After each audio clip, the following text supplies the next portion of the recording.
Good evening, comrades. Thank you for joining us to a second session of the Communist Culture Club. We're very pleased to have a range of speakers tonight who are going to talk about Dune. We're going to talk about George Orwell. We're going to talk about the cultural Intifada. But we're going to start with something we've just added today, which is a discussion on Al Jazeera's new documentary, October 7. Tony Greenstein can't be with us tonight. Unfortunately, it is in a different meeting. But I've interviewed him, and I would recommend everybody watch it. It is quite harrowing in parts, but it's certainly useful for various reasons that we're going to discuss now. So thanks for joining us, Tony. Tony Greenstein is here with us to talk about Al Jazeera's new documentary, October 7. The investigative unit of the channel has featured evidence from the cameras of Hamas fighters and some Israeli soldiers, as well as interviews, piecing together really a timeline of October 7, what happened when. But Tony, tens of thousands of Gazans have already been slaughtered by the Israeli army, and many more will die because of starvation and disease. Why do you think is it important to look back at exactly what happened on October the 7th? Well, it's important to look back for this reason, that October the 7th is the pretext for the genocide and the ethnic cleansing. And so I think we need to dismantle the Zionist narrative that this was a second Holocaust, that this was the greatest slaughter of Jews since the Second World War. And furthermore, it was an uncontrolled rape frenzy orchestrated by Hamas, with the aim of hurting and destroying and killing as many Jews as possible. In other words, it was nothing to do with the occupation. It was nothing to do with the suffocating siege. It was about the innate anti-Semitism and burning hatred for Jews as Jews by those who were living in the Gaza concentration camp. And that has been the Zionist narrative throughout. And they found it difficult at times, certainly at the beginning, to get their story together, because you remember 40 beheaded babies, a baked baby, apparently babies being hung on clotheslines. It was all of that. It was. Visiting celebrities continue to be shown babies' cribs, and the world continues to be told stories about murdered babies. When you're taking babies, cutting them and tying them together and burning them to death, you're treating them less than an animal. 1,300 people dead, murdered, babies. These bastards put these babies in an oven and put on their oven. We found the kid a few hours later. US Secretary of State Antony Blinken describes the fate of two small children. Family of four, a young boy and girl, 6 and 8 years old, and their parents around the breakfast table. The father, his eye gouged out in front of his kids. The mother's breast cut off. The girl's foot amputated. The boy's fingers cut off before they were executed. And then their executioners sat down and had a meal. That's what this society is dealing with. This story also comes from Yossi Landau and Zaka. An analysis of the evidence suggests that it is also untrue. Of the 782 unarmed victims of October 7, 36 are children, 13 under the age of 12. None died in the circumstances described by Antony Blinken. There were two babies who died, and one of them was just killed by a stray bullet. I mean, the documentary, I thought it was quite good because it is trying to stay with the facts, you know, and it is saying Hamas did commit crimes, and there are some pretty gruesome scenes actually about the music festival. You remember when there's a group of young people in a bomb shelter, and you can see it, you know, and Hamas goes in and basically executes them.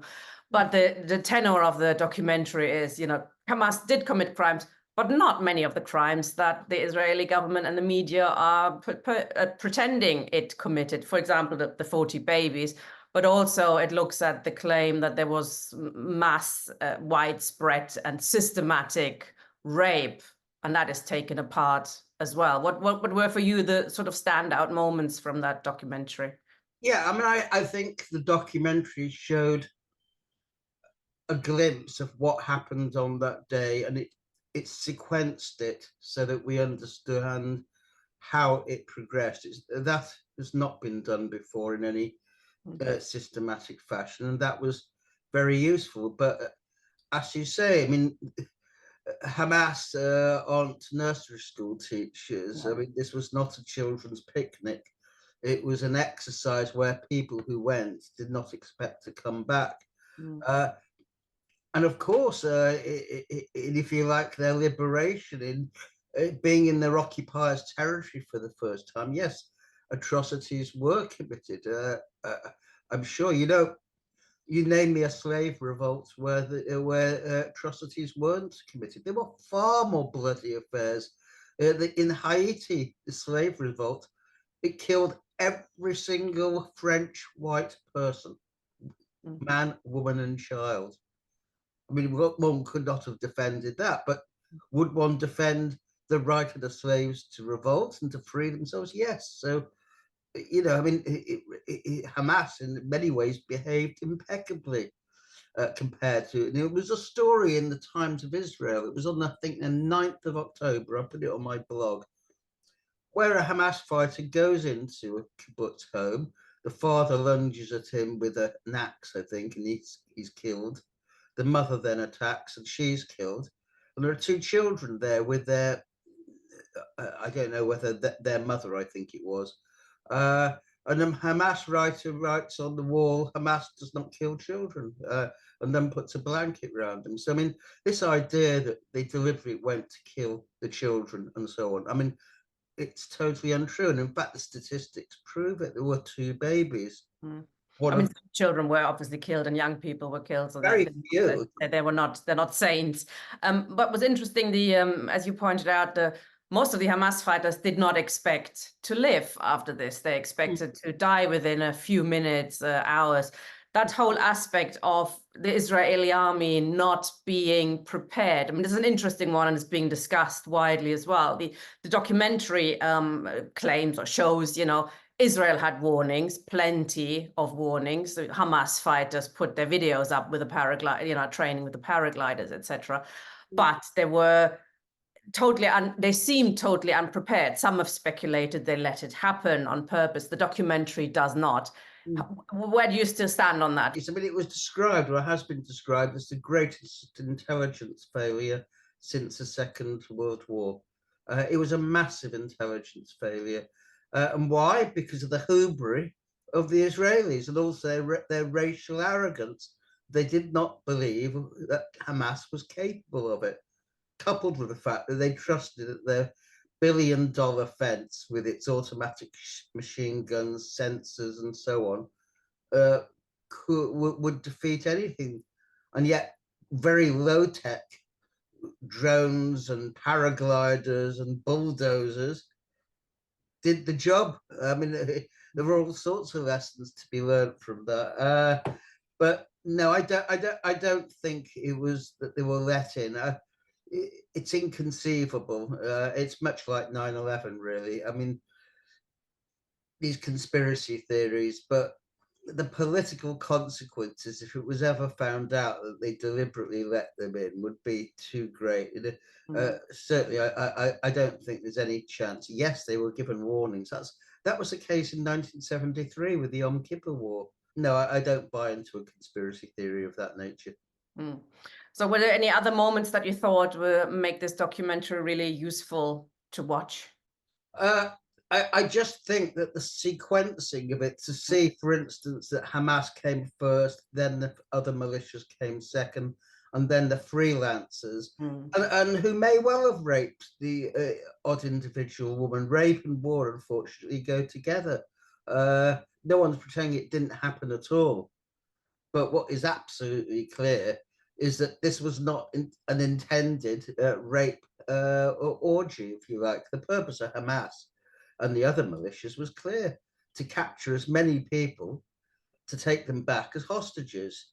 They clearly didn't think that this might be the pretext for ethnic cleansing of the whole of Gaza, and that is a political mistake that they made, without a doubt. But we can see that they wanted hostages, and of course they captured them in a not too nice or gentle a fashion, but you would expect that. I mean, the documentary also shows that there is almost like a wild firing at people by the Israeli army once it's got going, and there's Well, that's the other thing. I mean, military experts saying, they've shot their own hostages quite clearly. Well, I mean, it's not in overwhelming numbers, it has to be said, but there was clearly, a lot of confusion. Well, we don't know. We don't know what the numbers are. What we do know is that about midday, the Hannibal Directive was put into operation. And this is a kind of, Nazi doctrine that it's better to kill your own people than let them be taken captive, because then they can be exchanged for prisoners. I mean, it's an unbelievable thing which puts no value by the Israeli state, even on its own Jewish citizens when it comes to it. That instead of doing everything possible to rescue them, they say it's better to kill them. Why? Because they don't want to let Palestinian prisoners out free. And that, in essence, is what it's about. And that's what the invasion of Gaza is now. They're more interested in killing Palestinians than saving their own captives. And that tells you really everything about the morality of the Israeli state. And on the day, the helicopters strafed concert goers. There was more that wasn't shown. There were cars piled up on a highway by the festival, and they seem to have been just a turkey shoot.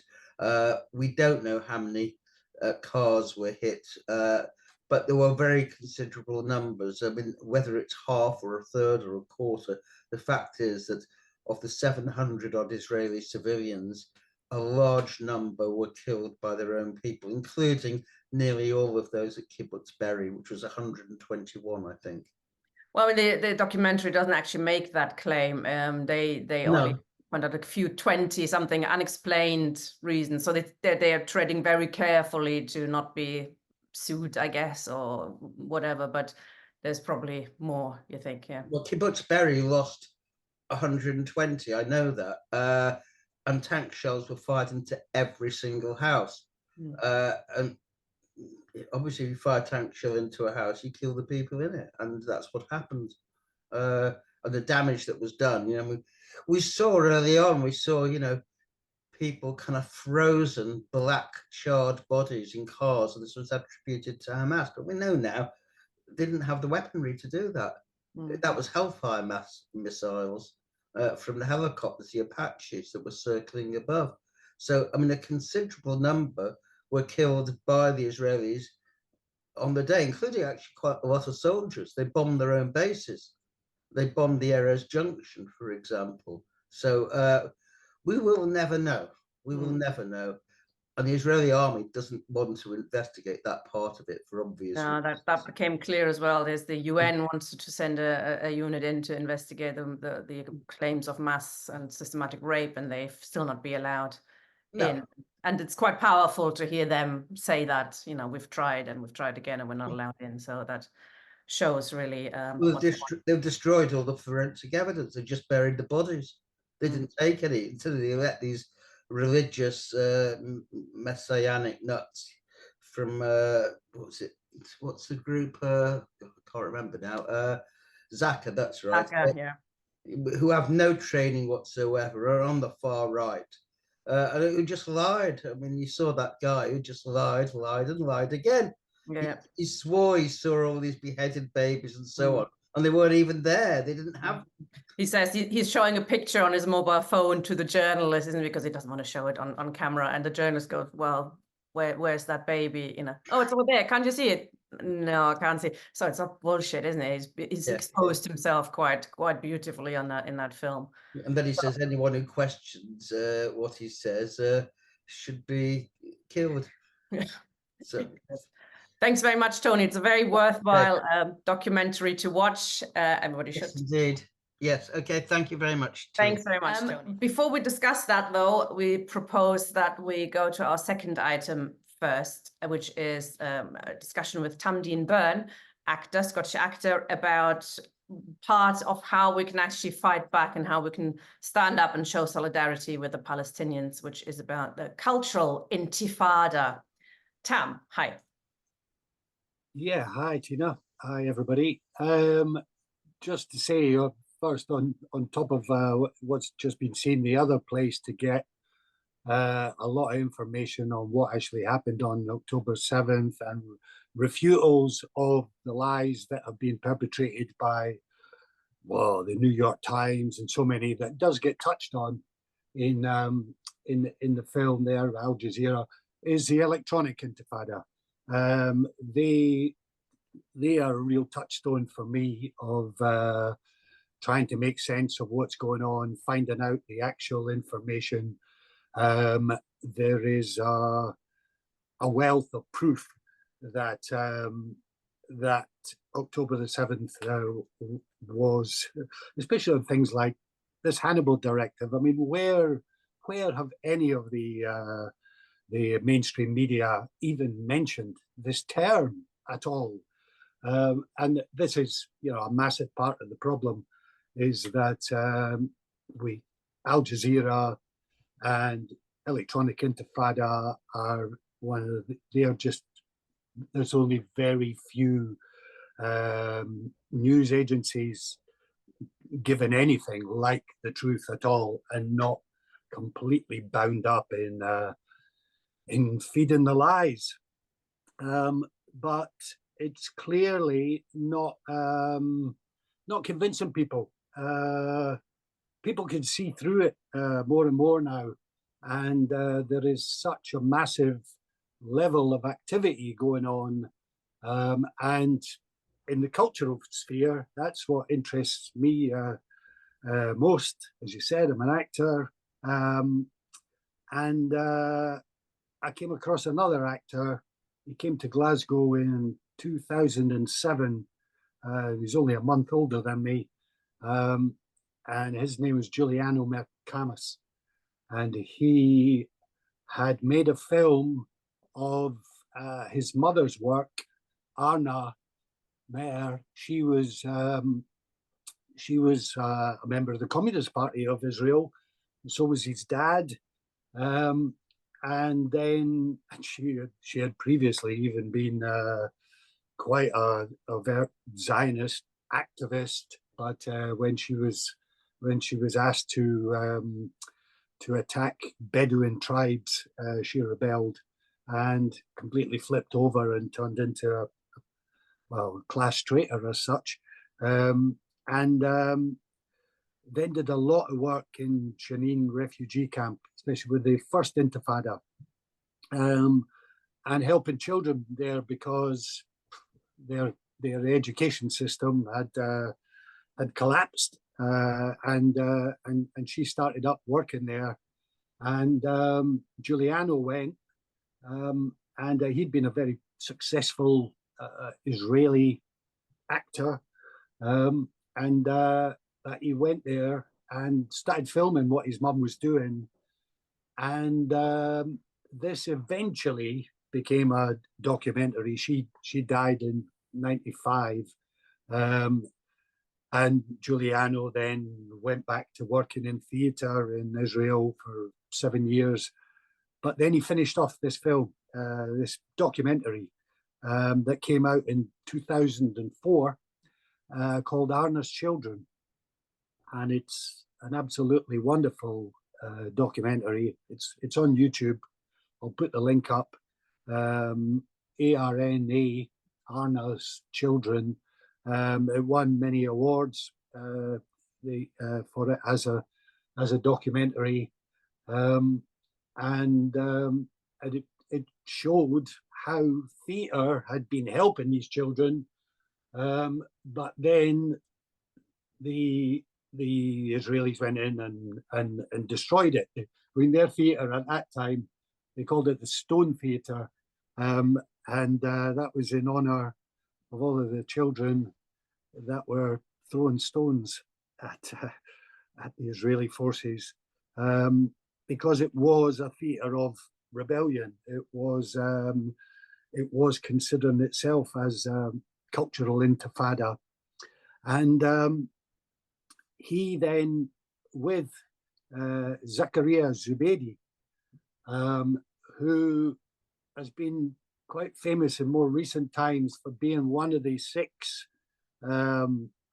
prisoners that escaped using the spoon just a couple of years ago. And one of the most extraordinary before October the 7th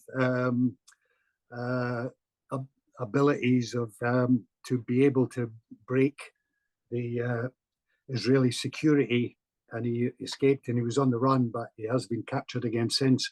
But with Giuliano, Zakaria Zubedi set up what they called the Freedom Theatre, and in Jenin refugee camp, and it was an extraordinary theatre that gained worldwide significance. I mean, and this is a children's youth theatre, and it shows how culture can make such a difference. You know, a tiny little place there became known throughout the world. And to the extent that Giuliano was assassinated, still never been really fully investigated of what happened to him, but he was shot through the head in his car with his 2-year-old son sitting on his lap. So, you know, they've gone about atrocities, and, you know, this has been going on. It's for decades and decades.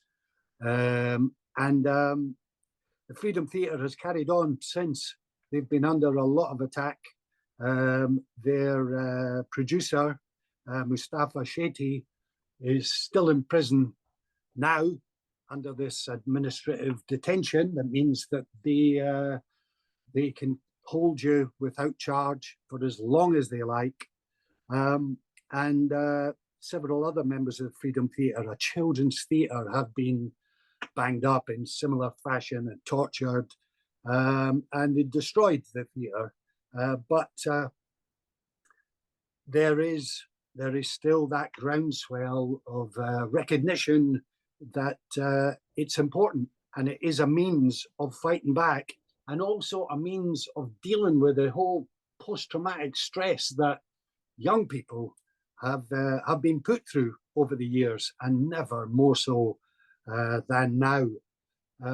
So this cultural intifada, which, you know, I wanted to give the talk primarily because another guy who has become a hero to me, but sadly only since he died, Rifat Al-Aria, a lecturer at the Islamic University in Gaza, again, him assassinated in November, an extraordinary guy, and such a loss, and again, targeted specifically because of the work that he was doing culturally with young people.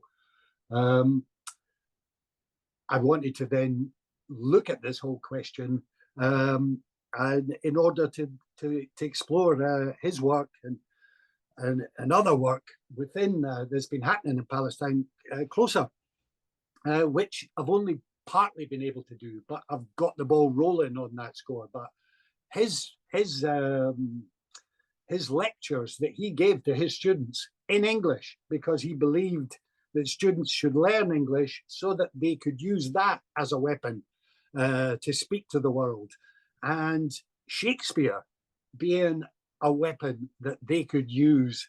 He put a lot of store by that, of learning and understanding Shakespeare, and his students really took that up, and that to me is just extraordinary as well. There is students in Gaza who 2010, 2014, they produced these Gaza monologues, writing about what they were going through. And there was a performance of these that was called for on the, what day was that? I think October the 29th, or November the 29th. You lose track with these months. It's just been perpetual onslaught. But it fundamentally was on the day of the UN Day of Solidarity with the Palestinian people. And there was a call to perform these monologues around the world. And this was done in so many countries across the world. There was a lot done here in Scotland. We in Glasgow and Edinburgh, we performed these monologues by these young Gazan youth, and they had such resonance, even though they had been written 10 years before. They augured what has been going on in the last 5 months, and there's been new ones getting written. And I've done one of them for an album that's come out that is been a fundraiser for Gaza, and it was called From Shakespeare to Gaza, a call for William Shakespeare 400 years on to come to their aid. Quite extraordinary, I find.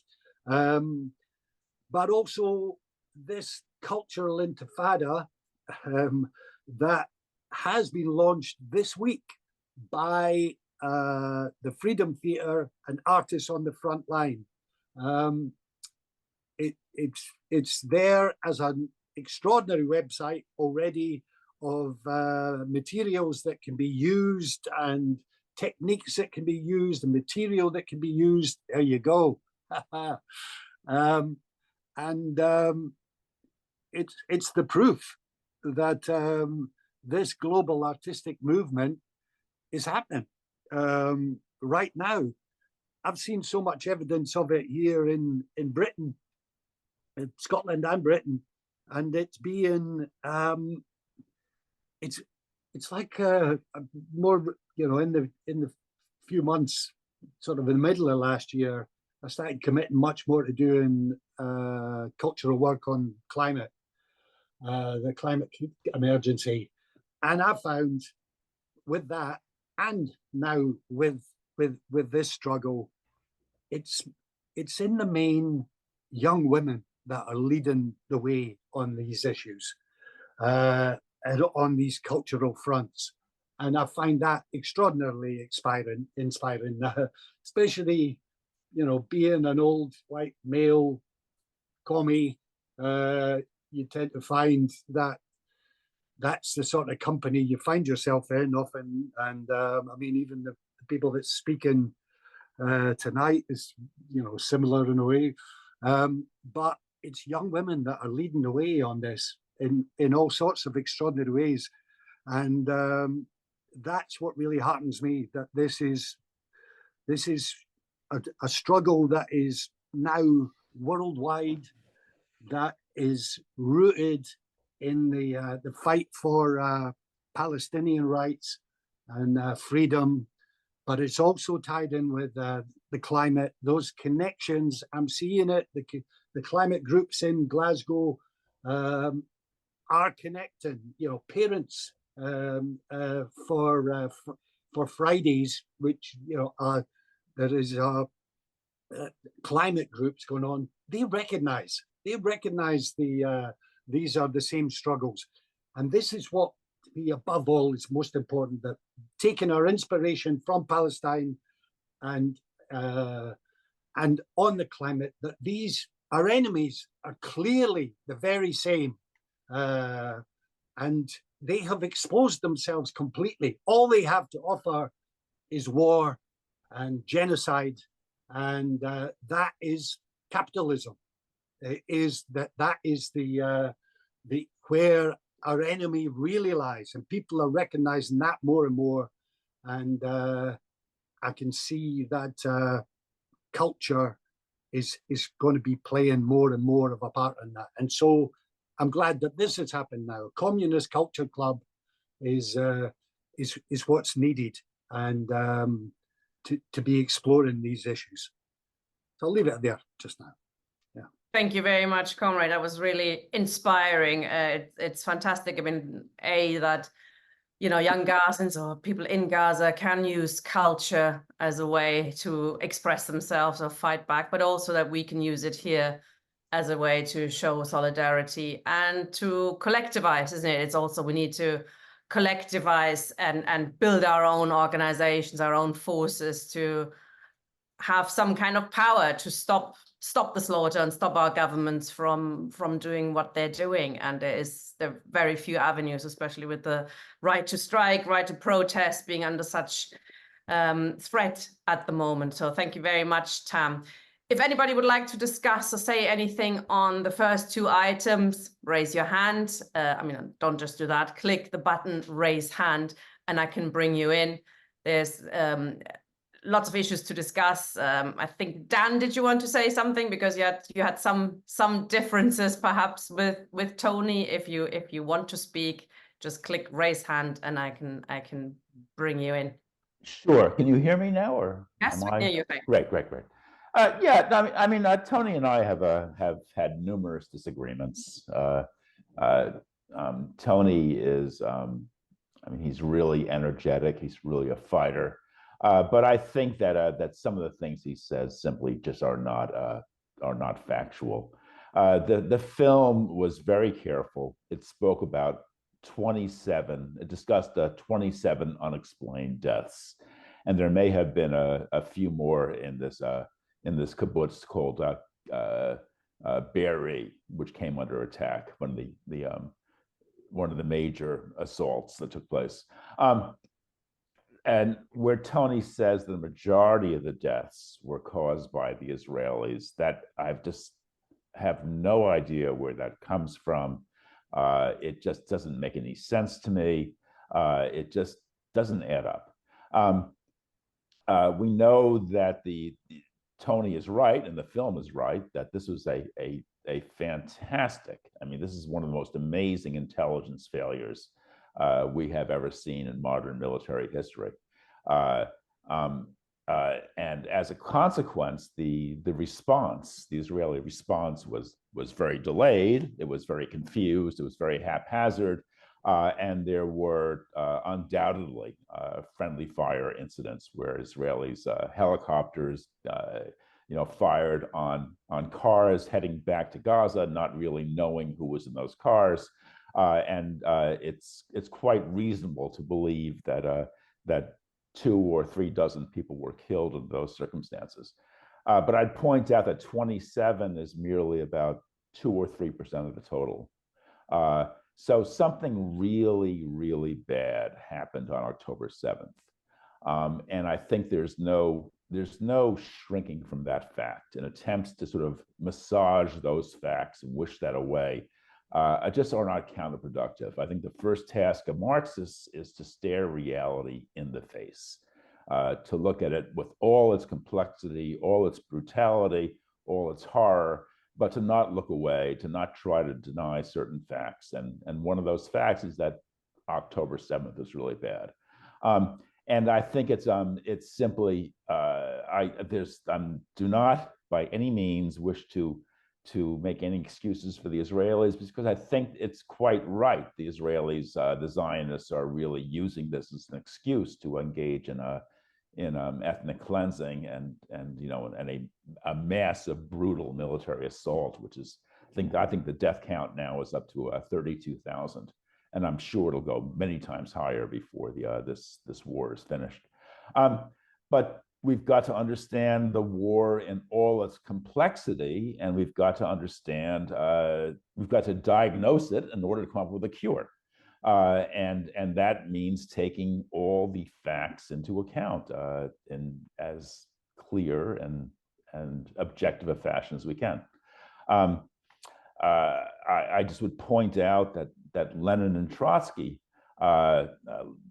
and Lenin wrote about this repeatedly. Lenin was a great pioneer on the national question. In contrast to people like Rosa Luxemburg, he emphasized time and again that the national question was central. It could not be skirted. Marxists must fight for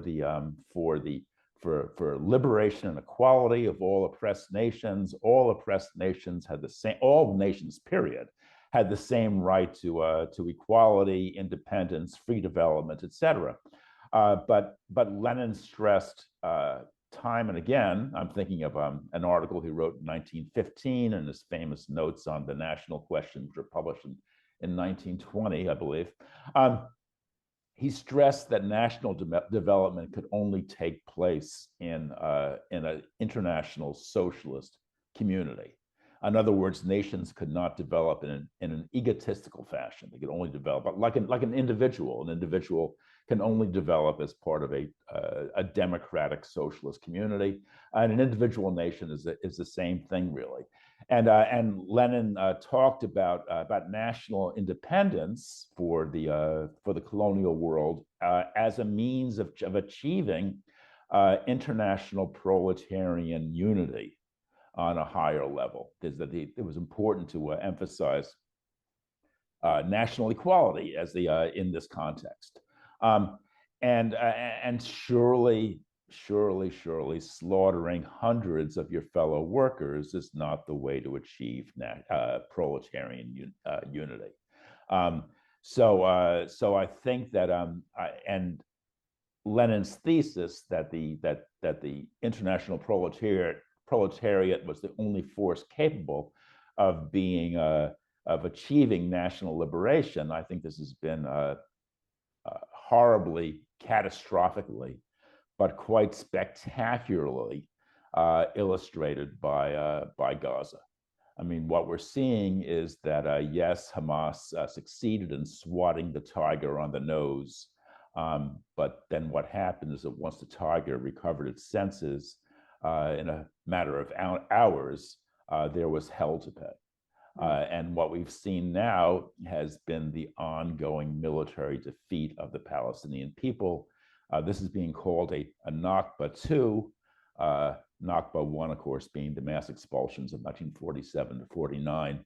But I think Nakba 2 is actually incorrect, because I think what we're seeing is Nakba squared. Simply the greatest defeat suffered by the Palestinian people in the history of the modern Palestinian movement, and Hamas's disastrous role in this has got to be faced squarely. So that's it.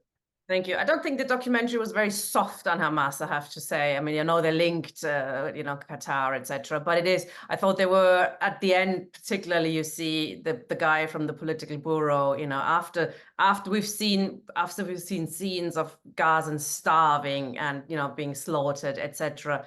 He says, well, that's the sacrifice they're willing to make, and it doesn't really look like the Palestinians were wanting to make that kind of sacrifice. So I think there is criticism of Hamas in that program as well. So I thought it was quite objective, or as objective as it could be. So thanks, Dan. Paul, please. Just carry on from this discussion that Dan started here, on what Tony said. I thought when this attack first took place, I thought, well, they've been allowed to do this. And then I started thinking a bit more about it. And then I thought, well, nothing would surprise me with Netanyahu and his friends. I mean, they're completely amoral. They're completely cynical. But to have carried out a stunt like that would have involved an awful lot of other people in the military and intelligence sectors in Israel. And that was the area where a lot of the opposition to Netanyahu was coming from, in those big demonstrations. So that made me think, well, no, this is not a false flag job, but it's just still quite unbelievable that it was allowed to happen, that they let it happen by gazing elsewhere. It does seem amazing, but that seems to be the case. They weren't looking.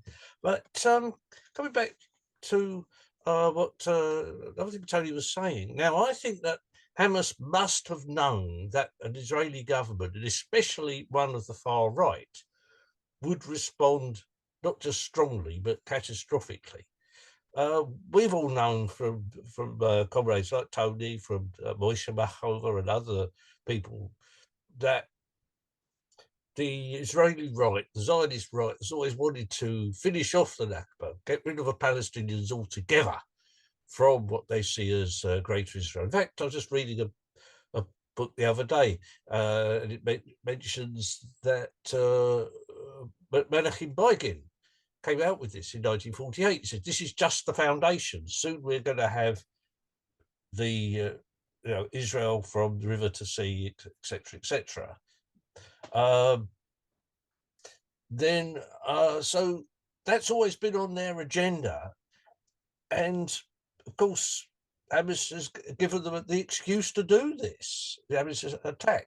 So why did Hamas do it? Now I think that what they was aiming at was to provoke a response, probably not as much as has happened, but they wanted a big response from Israel, and that would, I think they hoped, would lead to a conflagration right across the Middle East, as all the states that are hostile to Israel would pile in.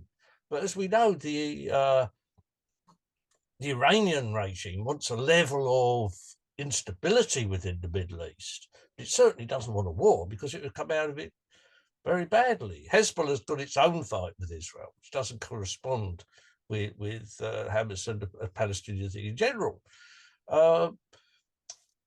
We do have historical precedents in wanting to, a nationalist organisation wanting to provoke a major conflagration and then try and get something out of the wreckage. If we look at the Ukrainian nationalists of the 1930s, the organisation of Ukrainian nationalists, they were banking on the Second World War, the Germany versus the Soviet Union, and hopefully get a Ukrainian state out of that conflagration. Well, they did for about 3 weeks until the Nazis stamped on it. After the war, Stepan Bandera, the main leader of the OUN, was hoping for a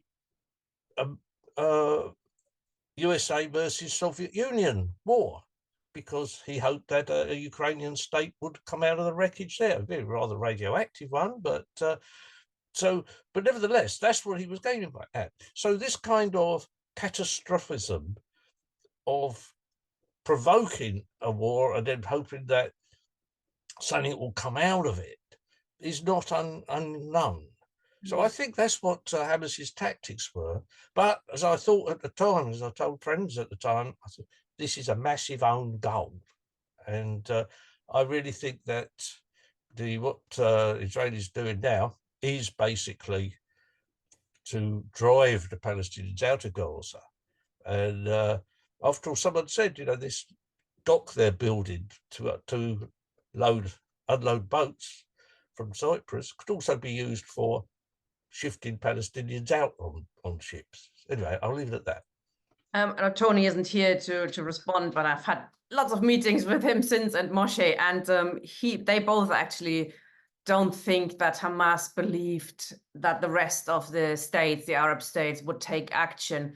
It was more because they are run by despots who often have dealings now with Israel as well. So, but they both were saying that they believe that Hamas's strategy, if you can call it that, was to stop the normalization of the oppression of Israelis. You had Saudi Arabia and Israel, they're having discussions on a diplomatic level, etc. And it was just a sort of an act of despair, in that we're still here.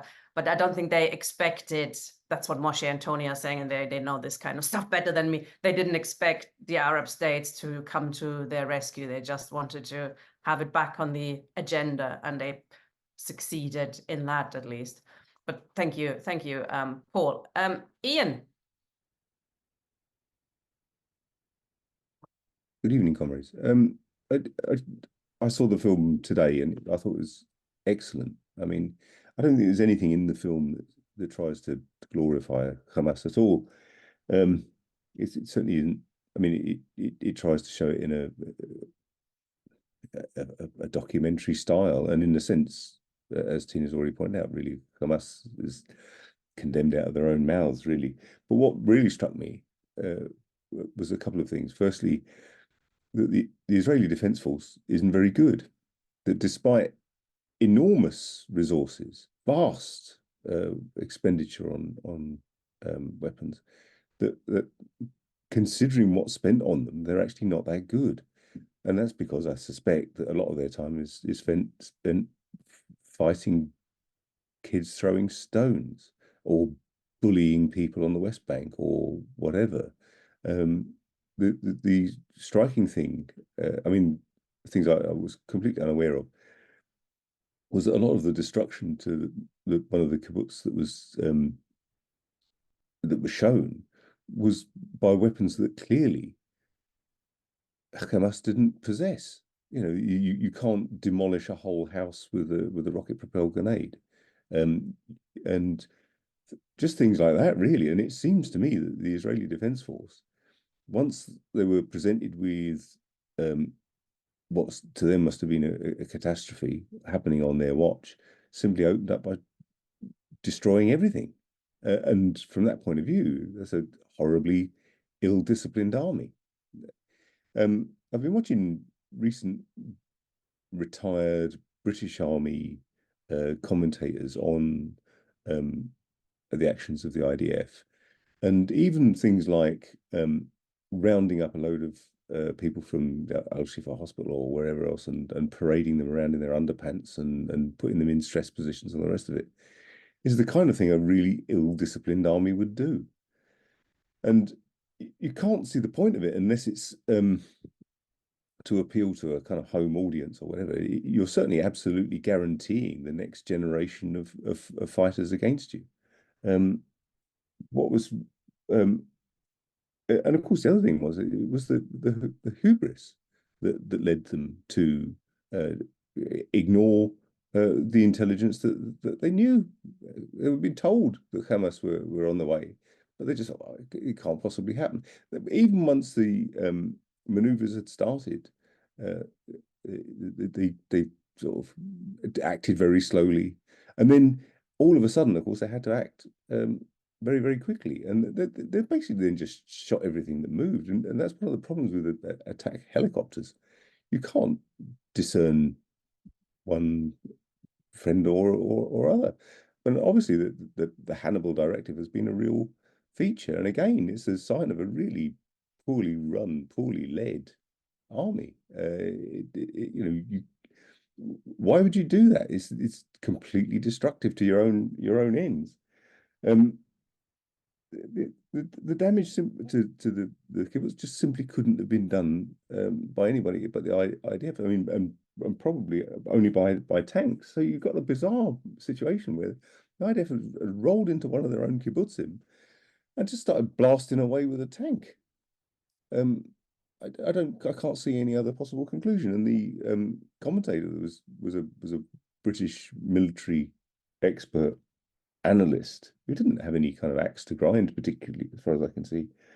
The other thing is, I mean, friendly fire incidents are not at all uncommon, and they often happen in the heat of the moment, and you've got a split second, and you can't tell whether it's an enemy or a friend. But this just seemed to be just shoot everything that moved and hope God sorts them out. It's a film which I think should be absolutely mandatory viewing. As regards all the atrocities, they're very, very easily debunked, and they have been now for some time. And it's now the most significant casualty is any kind of idea that the IDF or Israel has any kind of legitimacy whatsoever. But yes, thank you. Thanks, Ian. I mean, the film does not deny that there were atrocities by Hamas and by, as Tony says as well, that they are showing that once the gates were open, all sorts of people started pouring into Israel and using the opportunity to loot and to do, well, possibly other things as well. But it is, I thought it was quite an even-handed film, and it is very, very interesting. So do check it out, comrades. Steve, please. I'll be quick, Tina. I just wanted to make this point. I haven't actually seen these films, but I just want to make this comment.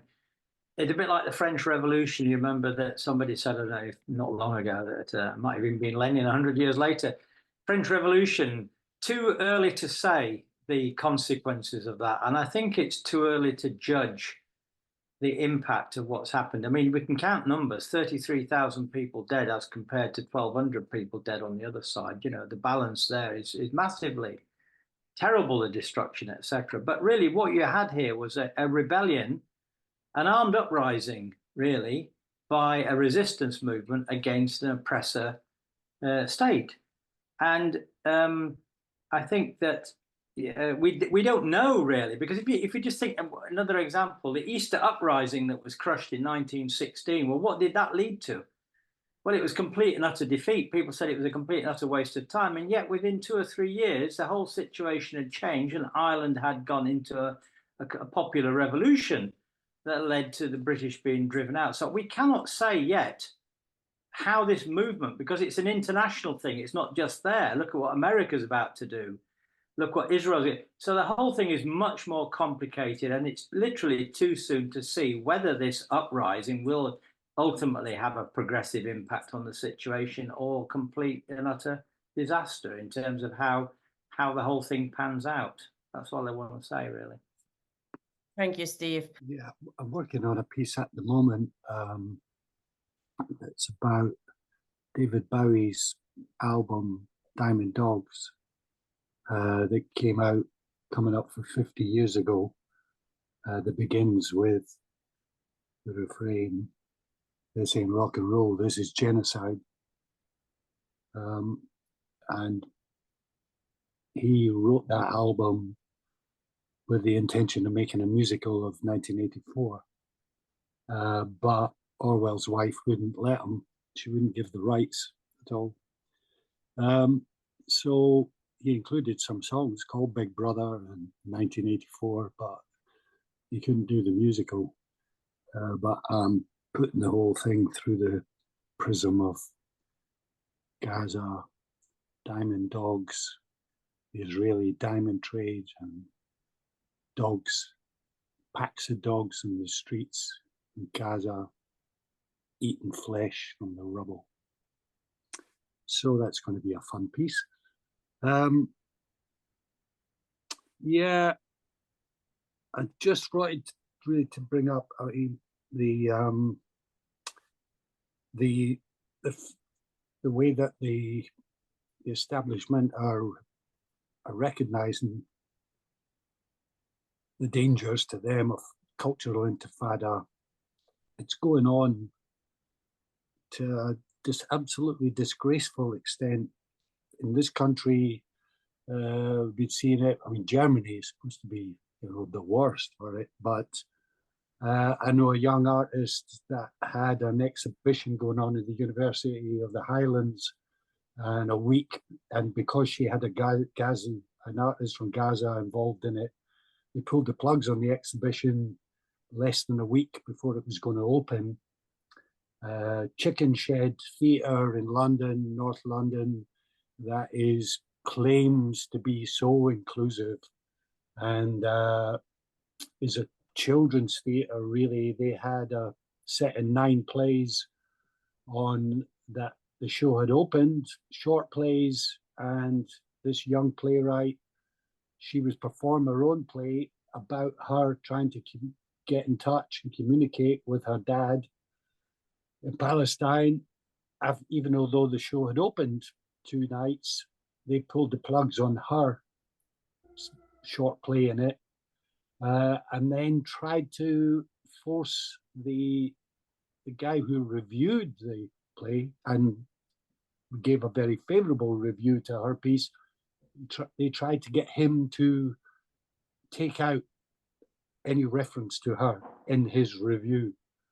And on International Women's Day in Brighton, the Brighton Women's Centre pulled the plugs on a stall that was going to be run by Palestinian women for children and families. And that's just the ones I've heard about. And then the Arts Council of England brought in a new doctrine saying that individuals within funded bodies, their statements could affect the company's funding. They backtracked from that, but the damage had been done. The intention, and it's as well as the state, rules and regulations, the way that they've been talking about treating I mean, Starmer, one of his pledges that he's sticking to is take back our streets. Who do you think he's talking about? Who are they going to take the streets back from? So this is something that the left should be aware of and be recognizing and doing all they can to fight these attacks on culture, because they're going to get worse for sure. Yeah, that's a way that we can be helping cultural organizations, while they at the same time have to find their independence, have to find their ways around these problems with public bodies and so on. But also there's the side of things that there's a young theatre director now in Brighton is going to be standing against Peter Kyle, the loathsome Labour MP, quite high up now in Starmer's party, in Hove. So these are the sorts of candidates I think that we can certainly rally around more enthusiastically, maybe than Gorgeous George. But there's big fights on the hand that culture is going to be involved in, I think, in lots of different ways. So yeah, that's all I wanted to say, really. Thanks, everybody. Check out Tam, the website that Tam mentioned, theculturalintifada.com. I put it in the chat again. It's really inspiring, really important that we don't just go to demonstrations but use our voices in every way we can. This is a very good way to get involved in the resistance. Thank you, Tam. Let us know if anything new comes up or if there are any online webinar events that we can publicize, etc. We'll put that in the bulletin that goes out to everybody. Thank you. We're now taking a look at Dune from a communist perspective, and we've got with us Jackson Mann from the US. I have to admit, I'm not an expert on Dune. I've seen bits of the films, bit of a drag, but nice enough, entertaining science fiction. But I am interested because I saw Jackson has written an article for his magazine Cosmonaut in the US about Dune from a communist perspective. And the bits I saw were all about, a chosen savior, Paul, the Messiah. He's the one. And basically it's up to him to liberate everybody, which is kind of the opposite of what communism is about. So Jackson, what can we actually as communists learn and take away from Dune? I had a whole presentation, but I think I'm just going to emphasize because. Sorry. No, you're good, because you're putting me in the middle of what my presentation would be. So I think it might make sense to just talk a little bit about it, kind of on the fly, as opposed to giving you all the sort of background of the created world and all that nonsense. So yeah, I mean, Dune. I'm sure that many people who are listening have read this book. It's a classic. Sort of speculative fiction book, science fiction, from 1965. It was written by Frank Herbert, who until that point was relatively unknown. He was kind of he was a journalist, mostly for local news outlets, different parts of the West Coast, mostly lived on the West Coast for most of his life of the United States. But yeah, it was his breakout hit. It led to a sort of 6-book series that was incredibly famous. His son then went on to write something like 50 more of these books. So there's a lot of them. So my analysis of Dune really kind of brackets the first novel. It doesn't really make sense if you continue to read the rest of the books, what I have to say about the first book. As Tina was saying, the book is quite reactionary on its face. It's an unbelievably reactionary work. It's very, very homophobic. It's incredibly misogynistic. The sort of level of Orientalism that is present in the book, I would describe as tiresome. It is incredibly difficult to read because of how Orientalist, in an almost comical way, the book is. And then I think even underneath all of those sort of like aspects of it that are just reactionary on their face, the book really is a book for the ruling class. It's a book about educating people how to rule. And so it has a lot in common with opera seria.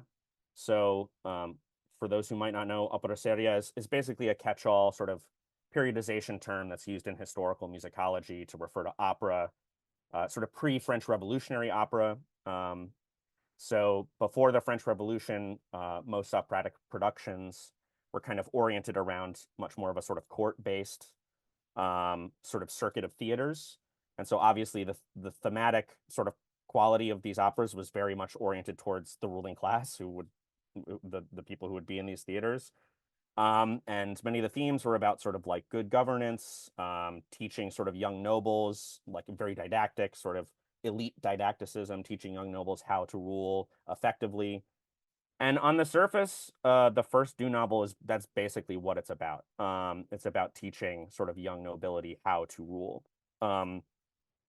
It does this in a number of ways. One of the sort of primary scenes that I often refer to with regard to this aspect of the novel is in the center of the book. There's sort of two back-to-back scenes in which the primary protagonist, Paul, who's this sort of hero figure that Tina mentioned, is kind of like contrasted with the character that the narrative is slowly setting up to be his rival. And this is that character's name is Fade Routha Harkonnen, who's from like an opposing noble house. So in these two back-to-back scenes, both of the characters are put into situations where they need to sort of fight another person to prove their sort of ability to rule. And in both cases, they kill their opponent. But in the first scene featuring Paul, his sort of emotional reaction to the killing of his opponent is one of like deep regret. He like very openly like sort of weeps about the death of this person. Even during the fight, he's very resistant. He asks the person to yield. And he only kills his combatant after he's told that he has to, because in the sort of desert culture that he's found himself in, and if you've read the book, there's a lot of background to this, but in the desert culture that he's found himself in because he escaped from the Harkonnens killing his family or whatever, it's like basically culturally he's expected to kill a combatant who's failed, so he has to. But again, he does it with all this sort of restraint, and he ends up sort of receiving the respect of the other members of this group of people. The Fremen, who are these sort of indigenous people of the planet that he's on, because he's shown so much restraint about having to kill one of his subjects, quote unquote. In the second scene that features the rival character, Fade Routha, Fade Routha is just like totally excessive, extremely. He's unbelievably violent to his subjects. He just kills them on a whim in incredibly horrific ways. He uses their deaths in these very like devious ways to make himself look better. And so these two scenes back to back, where we're shown sort of the heroic sort of protagonist and the main villain sort of in the same sort of circumstances, but reacting in very, very different ways to those circumstances, is sort of probably the most explicit instance of how Dune is supposed to be teaching young nobles like the appropriate sort of way that they should be interacting with their subjects. But there's a number of scenes throughout the book that do this. That's just sort of the central one. It also focuses a lot on the development of sort of ruling class consciousness. So there's many scenes throughout Dune in which sort of different characters who are of the ruling class, or of the sort of administrative classes that run this sort of intergalactic civilization that exists in this sci-fi world. There are many scenes in which these different characters sort of come to mutually recognize one another as rulers, as like fellow members of the ruling class. And there is one scene in particular that is very intense with regard to this, where one of the main villains of the book the Baron Vladimir Harkonnen. He has captured his sort of nemesis, who's one of the protagonists, the father of the main protagonist, Duke Leto. He's captured Duke Leto, and he means to execute him. But there's a brief moment in which you see the sort of inner thoughts of the Baron, where he doesn't want to do it. I think the exact quote is, he was, quote, reluctant to subject another noble person to so much pain, end quote. I think that's almost the exact quote. And so that scene is this very intense moment in which it's revealed to us that actually even the sort of one of the villainous characters of this story is reluctant to kill his rival as a result of his subjectivity as a part of the ruling class. And so the novel is very much a book for the ruling class on its face. But there are certain sort of aspects of the way in which the book sort of frames the sociality of the ruling class that I do think are very interesting for socialists. These are mostly the result of this sort of social nihilism of the author. So Frank Herbert was very, very nihilistic. He had a very, very poor view of humanity. He tended to see ruling classes in a very negative light, even if he also did not see sort of subaltern subjects as any better. So he was very, very socially nihilistic. But because of that, the sort of ruling class of Dune's world ends up being sort of not necessarily positive, even though they are the protagonists of the book. So the way in which I think that this is registered throughout the book, and some of you may know this, but in Dune, all of the sort of ruling class characters, the sort of imperial administrators of this big space galactic empire, they all have superpowers. They all have these sort of superhuman powers, many of which are said to be the result of something called spice melange.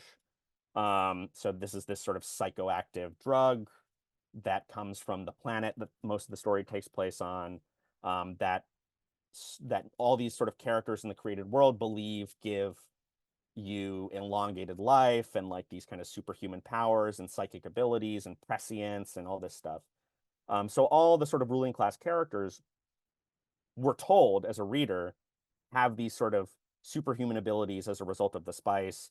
There's some eugenic arguments for why they have them, all different sorts of arguments for why they have them.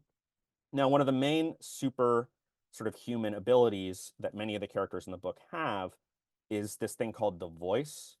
So this is the ability to basically psychically bend the will of others using your voice alone. The main organization in the sort of created world that makes use of this power is the Bene Gesserit. So this is like a sororal sort of order of noble women who train themselves to be able to do this, to sort of bend the will of others. And so, yeah, we're told that these powers exist over and over. And in the films, all the screen adaptations, and in the later books, this is why I was saying earlier that this really only works if you're talking about the first book. These powers are pretty much unambiguous. Like, all the characters really do have superpowers. They all have these superhuman powers, and it's real. But if you just read the first book, you'll notice that in the first novel, it's not actually clear that these powers exist. It's not clear that they're real. Almost all of the sort of explicit representations of the uses of these powers are very ambiguous, what's actually happening. So the one scene that I often point out with regard to this that I think is a very good example is a very, very famous scene in which Paul, the main character, and his mother, Jessica, both of whom have survived the attack on their planet that like starts much of the story, both try to use this power to escape some soldiers who have taken control of them. So in the movies, this is always represented as just like a totally unambiguous use of like a psychic power or like a superpower. But in the books, it's like not clear that that's what actually happens. So in the movies, every time I've seen now there's 3 screen adaptations of this that I've seen, this scene, and every single one, basically Jessica, the mother of the protagonist, uses this power, the voice, to order one of the soldiers that has captured them to kill another soldier. And She uses the power and the soldier does it and they kill each other and they escape. In the book, what actually happens is very, very strange. So they capture the two soldiers, they capture Paul and Jessica, and they bring them onto this like ship that they're gonna take them out into the desert and leave them there to die. So as they're traveling on the ship, they gag Jessica because both the soldiers know that Jessica has this power, or they're aware that she has this power, or is claimed to have this power. But they don't gag Paul, the sort of protagonist. So they're traveling out into the desert, and the two soldiers start talking about that they want to rape Jessica before they leave these two characters in the desert.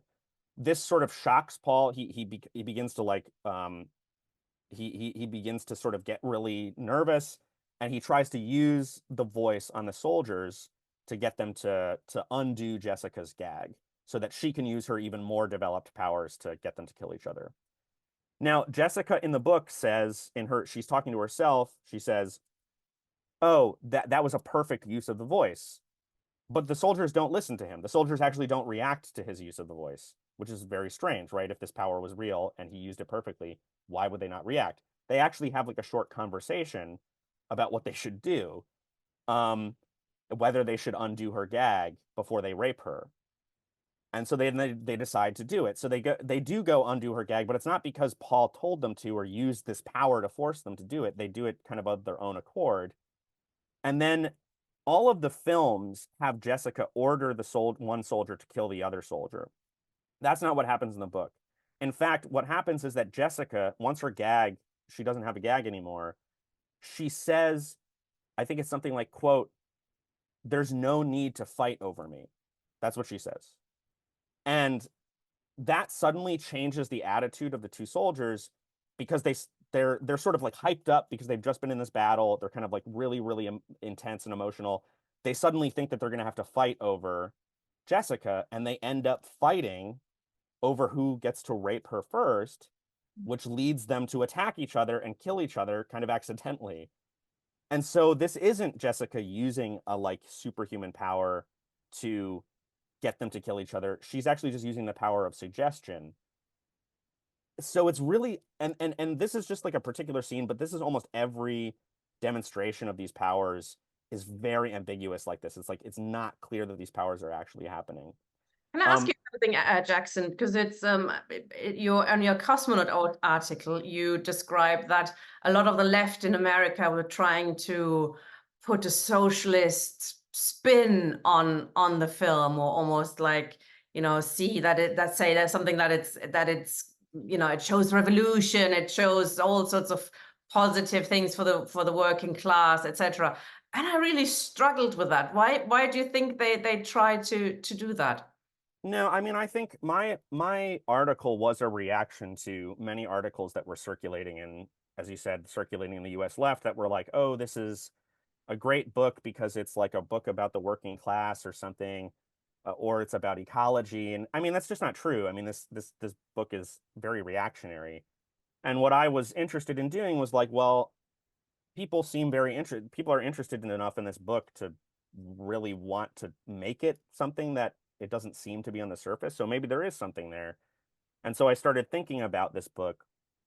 And what I ended up kind of, as I was sort of rereading it a number of times, I was like, oh, there is something interesting in this book. But it's not like the sort of stuff that they're saying. It's the way in which the book sort of like shows how the ruling class develops its own ideology of itself. Like that there's a lot in the book, because because Frank Herbert as an author was kind of socially nihilistic. Even though the book is about the ruling class, it's not necessarily positive about them. And it ends up sort of actually containing a number of interesting scenes where you witness how the ruling class develops a sort of ideology of its own social role and what it is. And a lot of these powers, I think, are, especially in the first book, are good instances of this, where how do we understand the way the ruling class thinks about itself? How do we understand the way the ruling class develops an ideology of its own social role, and like why it's in that social role?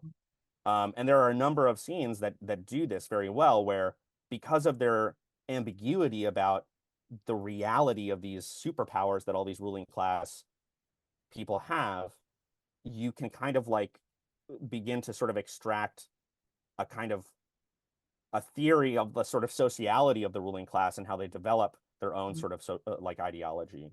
I don't know if that makes any sense.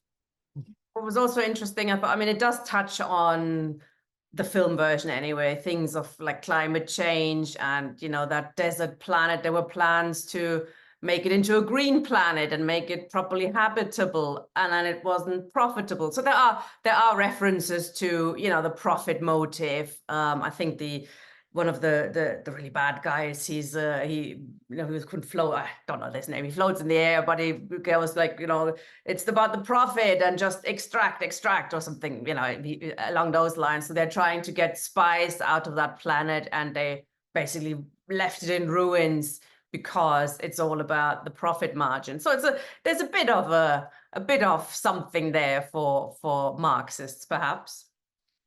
I mean, I think what I say in my original article is that I don't feel that stuff is interesting enough to make it worthwhile for communists, because there just is like, there's a long history of this kind of stuff in speculative fiction. Like there's like, why Dune? Why Dune? There's like so much speculative fiction that deals with these same problems of ecology, that deals with the political economy in more interesting ways. Why this book that's actually quite reactionary? And for me, that the answer to that question was, well, why? Well, it has this one aspect that actually is interesting about like how the ruling class understands itself. Because for me, yeah, just the questions of ecology and political economy in Dune are just not that interesting, especially considering the fact that there's all these setbacks for it.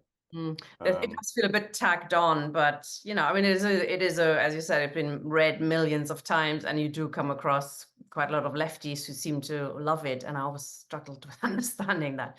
Thank you very much, Jackson. It was a very interesting discussion. We want to look at George Orwell next, and we've got another American comrade with us, Dan Lazare. Hello. Hi, how are you? Good. George Orwell is a ambiguous figure, perhaps, of the left, sort of, but used by the right to attack much of the left. So it'd be interesting to have your take on him. Yeah. By the way, I imagine that everyone taking part in this webinar has read Orwell. Am I correct? Is there anyone here who has not read Orwell, who has not read Animal Farm or 1984? The fact that I imagine there isn't, that just says a great deal about Orwell. I mean, he was an immensely popular writer, and he was his fiction was extraordinarily vivid and well plotted. I mean, like so many people, I read Animal Farm around age 12 or 13, and I read 1984 around the same time, and of course I had no idea what they were about. I thought Animal Farm was a great animal story, and 1984 is a wonderful dystopic novel. Then of course, a few years later, like everyone, I slapped my forehead and said, "Oh my God, is that what it was really about? Is it really about the Russian Revolution?" In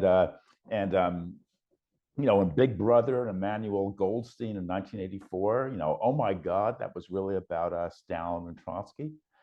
So it's an incredible tribute to Orwell that his fiction works simultaneously on two levels, as political satire and as a plain old adventure story.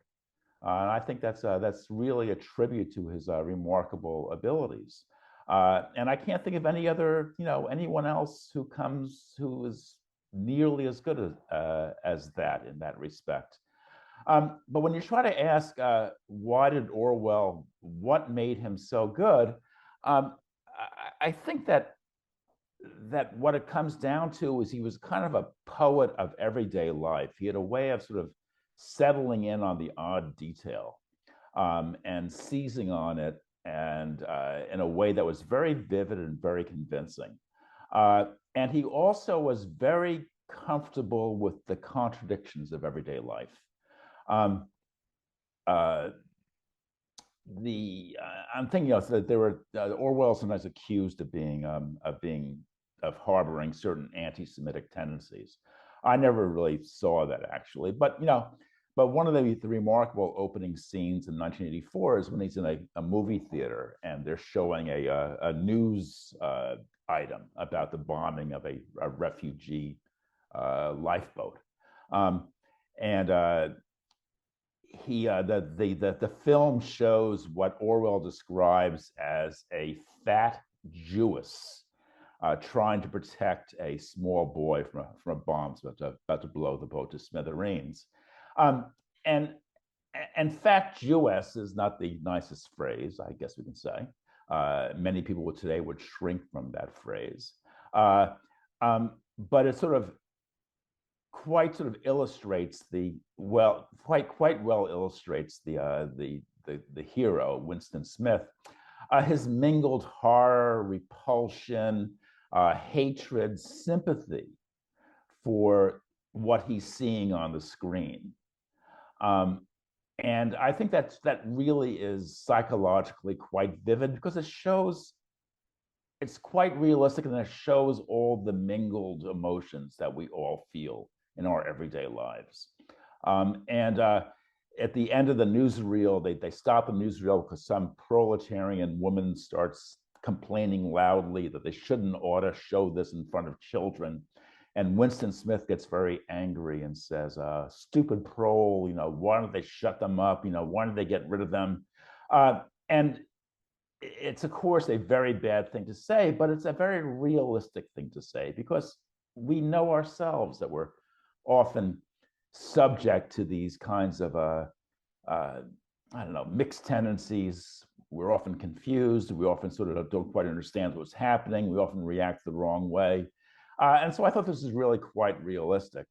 And he had an ability to zero in on these odd details and to discuss them in a really frank way that was quite vivid.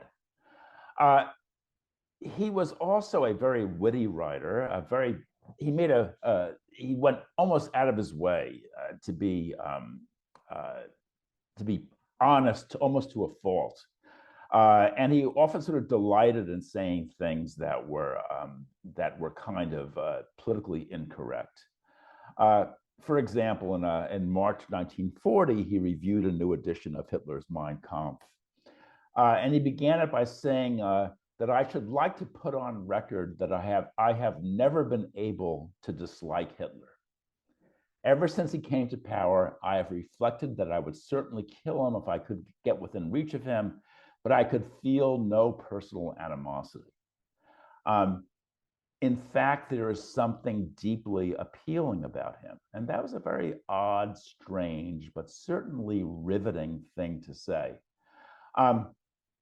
He opened up another book review by telling a story.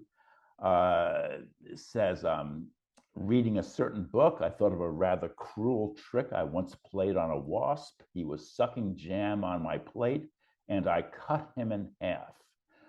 He paid no attention, merely went on with his meal while a tiny stream of jam trickled out of his severed esophagus. Only when he tried to fly away did he grasp the dreadful thing that had happened to him. So again, very vivid, almost kind of sadistic, but certainly an image that will stay with you for a long time. He opened a famous essay in February 1941 during the Blitz, in which he said, as I write, highly civilized human beings are flying overhead trying to kill me. He went on in the same essay to write that England resembles a family, a rather stuffy Victorian family with not too many black sheep in it, but with all the cupboards bursting with skeletons. It has rich relations who have to be kowtowed to, and poor relations who are horribly sat upon, and there's a deep conspiracy of silence about the source of the family income. A family with all the wrong members in control, that perhaps is as near as one can get to describing England in a phrase. I thought that's also very good, very homely, but very good, very vivid, I think very well done. Orwell became famous because he fought in the Spanish Civil War. He fought on the side of the PUM, that was the Partido Obrera Unita Marxista, if I have the Spanish correct. And that was a semi-Trotskyist party, and that in Spain, Orwell found himself, as a consequence, on the run, both from the fascists and from the Stalinists, and that kind of in a sense, he never left Barcelona because the rest of his life he was always sort of like, obsessed with this battle between Stalinism and fascism, between Trotsky and Stalin himself. Orwell was never an orthodox Trotskyist by any means. He was kind of a left social democrat who did approach Trotskyism on certain occasions, but never actually embraced Trotskyist ideology. After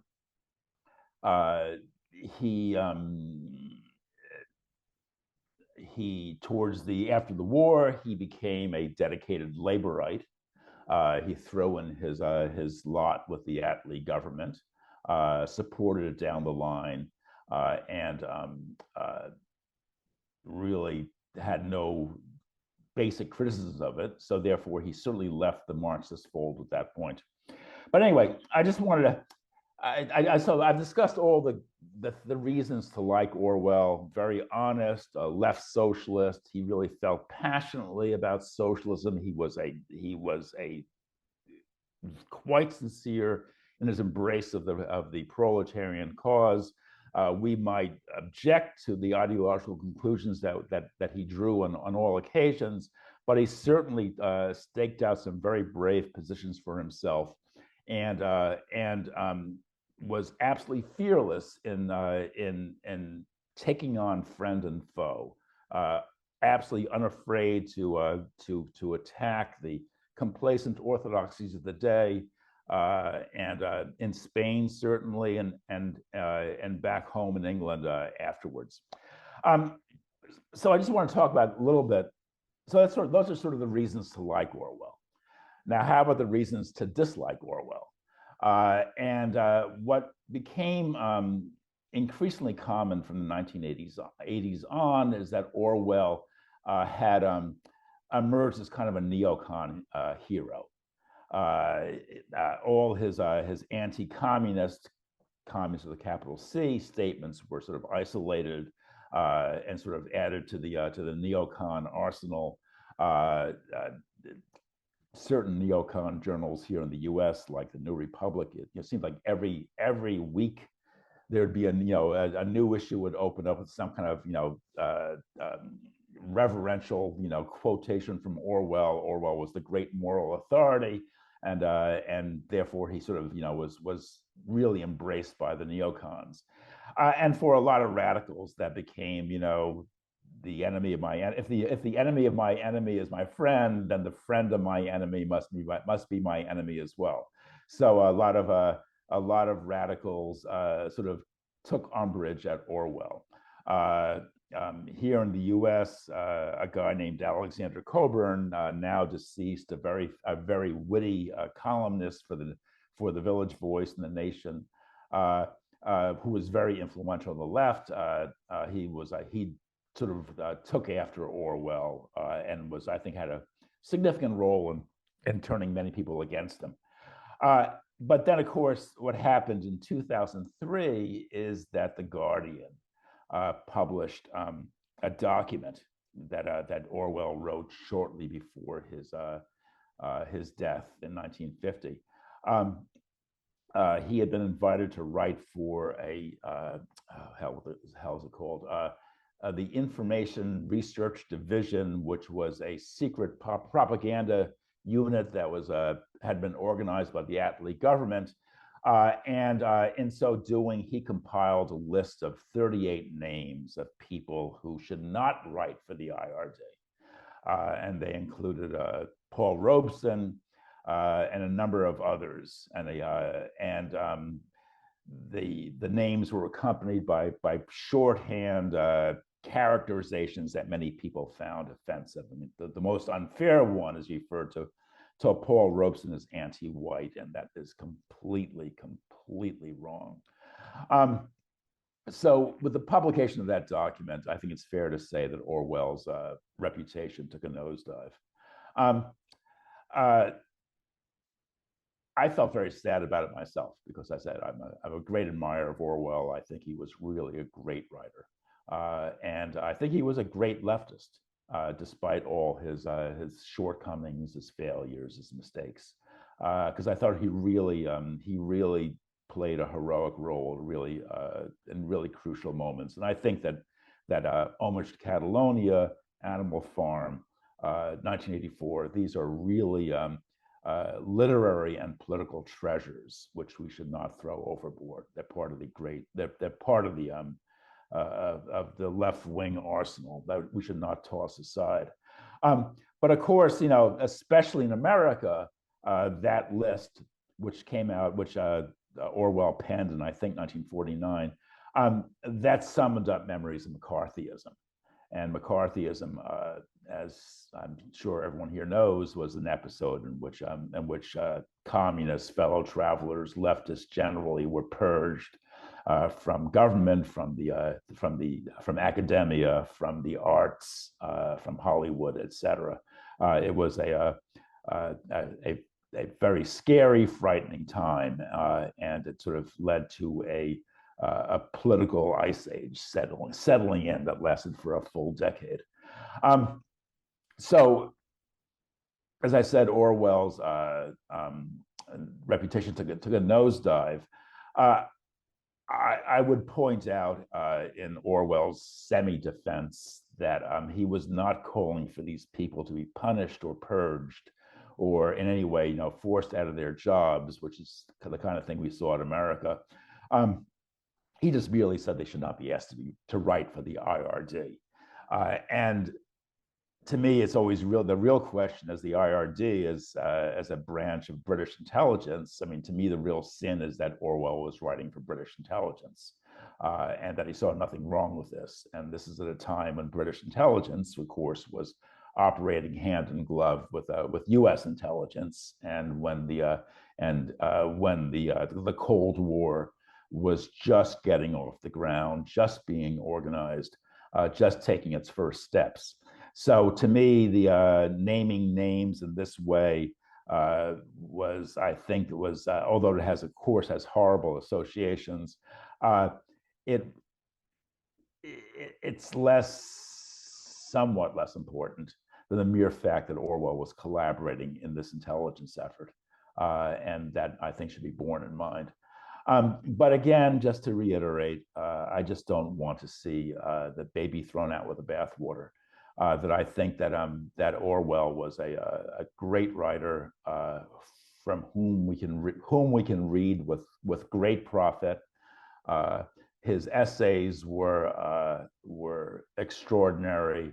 They make really great writing. For anybody who's a writer, reading Orwell is just incredibly educational, because it's really marvelous to see what a first-class prose stylist can do, and all of us who labor trying to put words on paper or on the screen these days, we all can learn a great deal from his mastery of the art. Anyway, that's it. Really interesting. Thanks, Dan. That sort of begs the question, isn't it? Can bad people make good art? I mean, it is a wider discussion. What do you think about that subject? Should we look at art and produce it separately? I think the world would be a lot better place if only good people made good art, but it would be less interesting. I think that anybody who enjoys Wagner, as I do. Wagner was one of the great shits of modern music. But he was also an incredible genius. He wrote some of the most amazing music we've ever, that's ever been composed in the last 2 centuries. And so I think that the paradox is there, and I think that that Orwell, we should take him warts and all. I wish he was perfect, but he was not perfect. But nonetheless, his stuff is really valuable, really worth treasuring, really worth reading again and again. Excellent. Thank you, Dan. There's quite a few people with their hands up. I also hope that Comrade Tam Dean Burn will come back in because I think he was going to say something more earlier on and I didn't ask him and I sort of cut him off. Apologies. So Tam, if you want to come in, please switch on your camera and I'll bring you back in. Ian first. Yeah, I agree with you about Orwell, but I mean, I feel strongly that you don't really have to like the artist to like the art. Nikolai Gogol was an appalling anti-Semite, a dreadful person in so many ways, but he wrote fantastic revolutionary novels, revolutionary with a small r, as it were, really quite remarkable. But I mean, my introduction to Orwell was on holiday in Spain, and for my sort of beach reading on the beach, I took with me the longer non-fiction of George Orwell. So I read Road to Wigan Pier and Homage to Catalonia and Down and Out in Paris and London. Of course, Down and Out in Paris and London was written first, and I read them Homage to Catalonia last, and it's amazing, and it's also a good story about how, in a way, revolutions make revolutionaries. Because if you read Down and Out in Paris and London and Road to Wigan Pier, Orwell was in the Independent Labour Party and therefore had this sort of reformist approach, as you might expect from an old Etonian who sort of been rubbing shoulders with the working classes. But by the time he got to Barcelona, it was remarkable. I mean, almost one of the first things he says, well, fairly early on in the book, he says, all of a sudden you realised you were in a city where the working class was in control. Waiters looked you in the eye and refused tips on a point of principle, and just things like that. And what comes across from Homage to Catalonia is his revulsion at Stalinism. He says fairly early on, the thing to understand about the Spanish Communist Party in that context was that they were on the right, not the left. And later on in Homage to Catalonia, he talks about how he's glad he spent his time with anarchists and Trotskyists and not with the Communist Party. Because at one point he did try to join the International Brigade, but because he was in the only reason why he was in the POUM was because he was in the ILP and there were fraternal relations between them. That he subsequently helped compile blacklists or informed. He was informing really against people he regarded as Stalinists. And I think in 1984, the fact that he's talking about INGSOC, English socialism, sort of a grim premonition of what, and of course he wasn't the first one of what an authoritarian society claiming to be socialist would be like in an English context, and he was horrified at that possibility. But again, you don't have to like the artist to like his art, I think, and I just recommend it to anyone. All of Orwell's work is superb, and take each essay or whatever else on its own merits, I think. But I think it was magnificent. Thank you for your contribution, Dan. Thanks, Ian. Tam, do you want to come in now?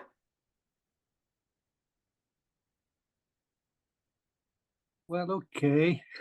Or if anybody's got any more to say on Orwell, go for that, and I'll pop back shortly. Okay, yeah, we'll have some other people first. I thought you wanted to speak on Orwell as well. Sorry, misunderstood.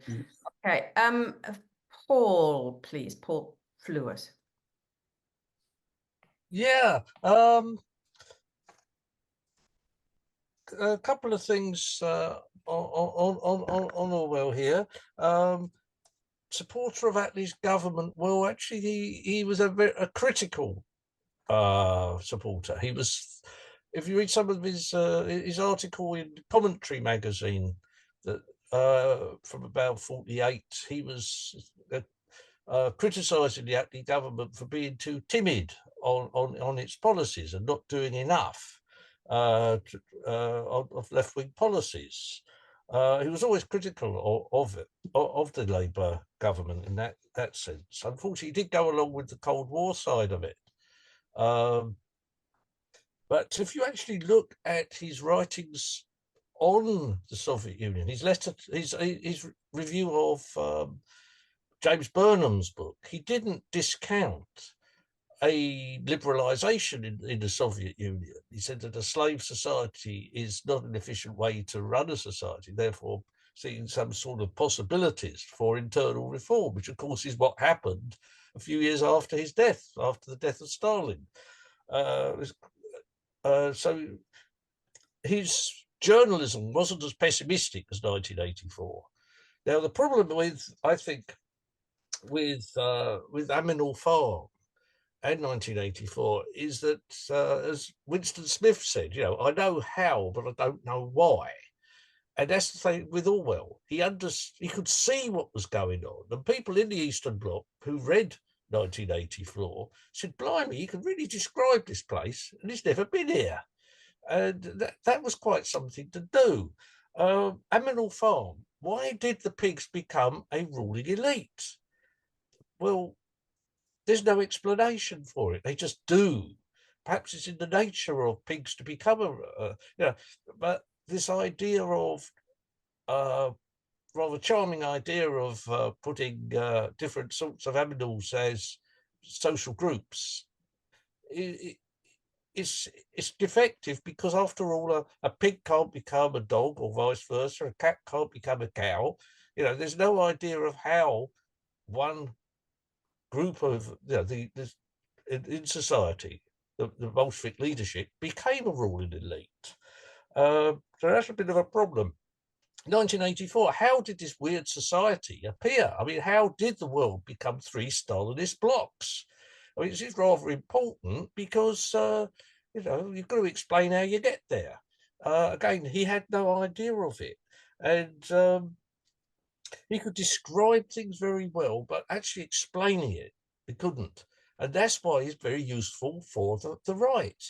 In fact, this has happened right the way back, and he had to apologise to Dwight MacDonald for Aminal Farm, saying, why is this people can get the wrong conclusion, and Orwell had to apologise. Same thing with 1984, he had to write to people saying, no, I'm not against socialism, I'm against perversion of socialism. To get it wrong once is a misfortune. To do it twice looks like carelessness, as Oscar Wilde's character once said. But for him to become a neocon hero is dishonest, because if you read Aminal Farm, it's clear that Orwell's sympathy is with the revolt, with the revolution. He never saw the October Revolution as a bad thing. Yes, he always felt that there was always something a bit iffy about the Bolsheviks and so forth. But he never opposed the October Revolution, which puts him apart not only from the neocons, but from the Social Democrats as well. So really, that championing of him on the right is dishonest, but you can see through the weakness in Orwell's writings how this has come about. I put a link on the side to an article by Isaac Deutscher, in which he described Orwell as a simple-minded anarchist. And he wasn't being rude, but he was basically saying that the trouble with Orwell is he looks for easy answers. The whole question of dialectics, the whole question of real investigation into things repelled him. And he knew Orwell. He met him on the press bench during the war. And I think that explains it. Really, Orwell was at heart an anarchist, and he couldn't understand the question of for power, how social groups become, from leading a revolution, can become a ruling elite in quite a short period of time, and so forth. So that's the problem with Orwell. He, as I said before, he understood how something happens, but he couldn't understand why. Thanks, Paul. 2 more comrades, and please try to keep it shortish. Thank you. Matthew. Yeah, I think what comrades have said is right. I mean, I think, you have to understand in terms of, you have to separate the art from the artist. There's no other way. I mean, there are so many artists you can say were complete shits, as people. They were just, in some cases, quite horrible. And, the sort of people you would have locked up. But the question really is, does their art show us any insight on the human condition, on the nature of the society and the world? And I'm sure, the question has to be posed to the art. Does anybody can bring, no matter what their social base, they can bring this, bring insight on the human condition to art, and therefore has to be regarded as the thing itself. I think, obviously, in terms of Orwell, the key for Orwell is the experience in Spain. Orwell's a member of the ILP, which of course is a left split. At this point, of course, is a left split from the Labour Party, well to the left of anything we're seeing at the moment. Of course, in the 30s, split from the Labour Party in 1931, and of course, he's part of this thing. What was called the 2.5 International, in between the second and third international, which included, of course, the POUM. The POUM actually, part of the POUM, of course, split from the Trotskyists. That was the point. This was the point of the argument between Serge and Trotsky, for instance. Serge supported the POUM, and Trotsky said, no, you can't support these people. They're in favour of the Popular Front, which they were. They became part of the Popular Front. And this is how they were crucified, of course, because they had no alternative to the Popular Front, and that method actually, which led back to the re-establishment of capitalism, the reconsolidation of capitalism and the betrayal of the revolution. And the thing for Orwell, of course, is the experience in Spain, particularly of the point after May 37, with the attack on the POUM by the Stalinists. Precisely, actually including the international brigades. The actual headquarters of the international brigades was used as a torture chamber for the anarchists and members of POUM and the Trotskyists and so on, those to the left of the Stalinists. The Stalinists established a system of their own private jails, in which they obviously imprisoned all of those forces, and treated them horribly. People were tortured, etc., and killed. And Orwell's own comrades were killed. People he knew were killed in these places. So it's that experience, obviously, which forms his perfectly reasonable hatred of Stalinism. But of course, as comrades have also said, it's then what theoretical basis does he have to understand Stalinism, or indeed, the nature of theory within the left in Britain, which has always been particularly fairly low level in the international space. So you can see where all this comes from, but it doesn't actually alter the fact that he's a brilliant writer and should be regarded as such, and the book should be read as such. So thanks. Thank you. William, please.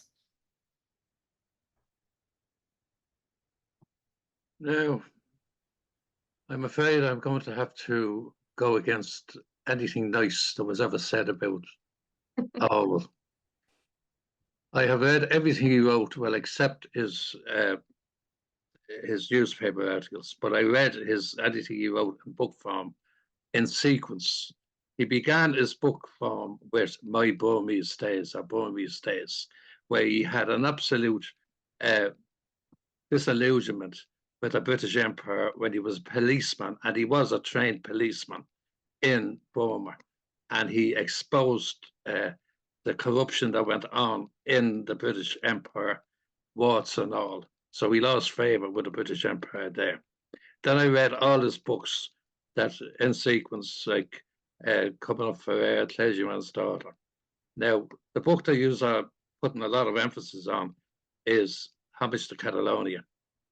Now, quite frankly, I knew a lot of the brigadistas that were in Spain, both Irish and British, and they have nothing but hatred and contempt for Orwell for writing that what they consider a disgusting and lies about what happened in Spain. Now, if you read what he said, he was never in the International Brigade. And if he applied to join, I don't think he would have got in. But I never heard of any evidence that he applied to join. What he did do, and he says it in Homage to Catalonia, he wanted to fire a few shots. So now, first of all, he wasn't in Spain. He was in Spain as a journalist, and he brought his own wife there. Now, you hardly bring your wife to war with you, do you? Well, even an Eton public school boy wouldn't do a thing like that, or maybe he would, I don't know. But anyway, he got wounded, and he got wounded in the neck, which is a very debilitating way, because it interferes with, you're one of the walking wounded for the rest of your life. You can't talk properly, you can't eat properly, you can't walk properly. So then he left Spain in total disillusionment. Where did he go? He went to an island in the Inner Hebrides in Scotland, where he sat down and he wrote two absolutely disillusioned books, one called Animal Farm and the next one called 1984. And what else did he do? He drew up a list not of 36 people, of 600 people. He went back to being a policeman for the British state, and he had 60 Irish people on that list who were going to be, if in the event of Russia and the Allies not being able to come to a peaceful agreement after World War II, and it was going to be a war between Russia and the Allies, he was after drawing up the list. And who did he include on the list? A man who actually made absolute shite out of him in the Oxford Dictionary, the Oxford Union debate, Sean O'Casey. Now, you can read Sean O'Casey's, he wrote down for Bartham in his autobiography. I think it's the third book. There's 4 books in O'Casey's autobiography, and I think it's the third book. And quite frankly, I think it's compulsory reading for anyone who calls themselves a Marxist and comes from Britain, because it shows them that they haven't got what it takes to be a Marxist, because they don't understand Ireland. O'Casey made absolute shite out of him and made him look like an idiot. And O'Casey, the only reason we had him on that list was O'Casey at that stage was half blind and infirm. And he was no danger to anyone except his intellect. And that's disgusting. Public schoolboy couldn't miss an opportunity. Couldn't miss an opportunity for to have a go at poor old Casey. Now, I have a personal gripe against him as well, and that is he picked the name of the chief of police in 1984 as Inspector O'Brien. Well, as an O'Brien, the clan doesn't like that. Okay. Yeah, thanks very much. I did enjoy that. It's just we're running a bit out of time. People put in the chat, often men and wives and husbands and wives went together to Spain to fight. So it's, that's not necessarily a bad thing. Dan, would you like to respond to a few things? Sure. The interesting thing to me about Homage to Catalonia and Mr. O'Brien, my apologies to you. But Orwell, Homage to Catalonia sort of made Orwell a great writer. This is for those of us who are sympathetic to the Poom Trotskyist point of view. Before then, he was really sort of mediocre writer. He wrote some interesting stuff, but he really didn't find his métier until Barcelona. And I think that really sort of shows the power of proletarian revolution. That when he saw the city where the workers were in control, he was profoundly moved, but profoundly transformed, and really turned into a very different kind of person. And his writing acquired a new vividness and a new life. And I think that's really extraordinary. By the way, I've read the Isaac Deutscher essay about Orwell. I don't agree. I don't think that Deutscher was really fair, and I admire Deutscher tremendously, but I think in this case he was not really fair, and I think that I think that the criticisms really didn't add up. And also I'd point out, maybe I think it was named Paul who said this, Paul Flowers. Sometimes what makes a writer interesting are his flaws. That sometimes because the writer doesn't get it right, or he's struggling, or he's sort of making mistakes, sometimes that actually makes his work more interesting rather than less. So I think that may be the case with Orwell as well. Anyway, that's it. Interesting. Comrades, if you want to present anything interesting you've seen, any experience you had, any interesting book, any new film that's coming out, documentary, please get in touch. We're looking for comrades to make presentations. info@ymarx.com. Thank you, everybody, for participating. And next week, we'll get back with ABC of Marxism, the second session with Ian Spencer. Good night, comrades.